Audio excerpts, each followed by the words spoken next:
Kadorbash nong mission compound chen kan seyo no ya ko office tre kam bathamai ka balapin wan dur kat kum gejok menta ka ban satay lingba ka scheme MDC bakhat lai lak.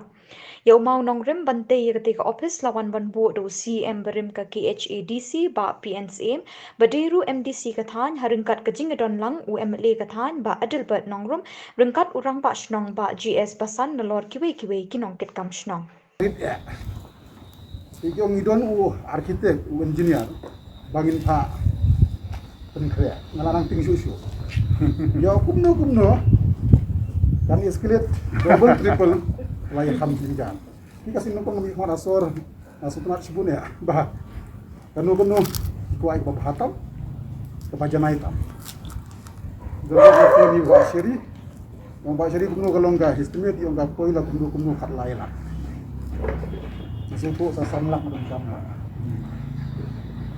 Irang ba sinong ifoni nga yung ba maunong rin do bang ibo.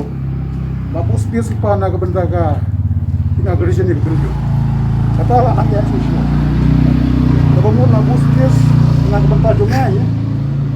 Nasuto ang ban jaga pensyo. Habang ban jaga pensyo nga have no extension. Dia office manager kasi malapa proposal sa discussion. Pakan longkat samlak. Bukan lain lah, bukan lain. Ya, kami orang ya gajing stand, jom kirang bak senong. Oi, bah, ku aban gigi perhatian. Kalau gajing sisa bah, nila nang nyai, naga generation saka generation.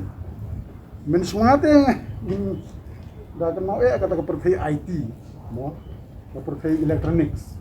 Ini mentang layak saka kata bentah. Dengan semua bagan kasih mentah, kan nomlong kasih kepala, naik kasih ke bah, hatam. Nakabenta kini nakabenta la shai si yung national mission. Bar nga iskam bagay ka diperkhat ng national mission tanlong siya ka nomuna nika model nakabenta kisnong asor bar kapsor ba boy.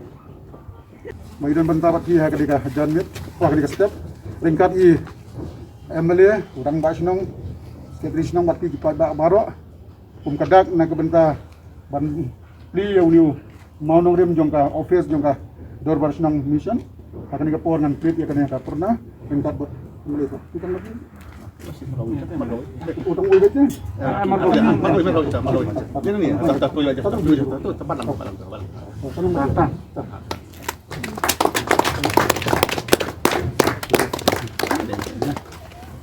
kau kan sepulin ajing bo mau nongrim na kabenta ka office dor baris nang mission compound naga kendai tadi kuno pra ajaran bau laiba penisngai MDC mau karpen thorong ka bendungki ajingan lang ba GS basan rang basnong bat ki dikot ka isi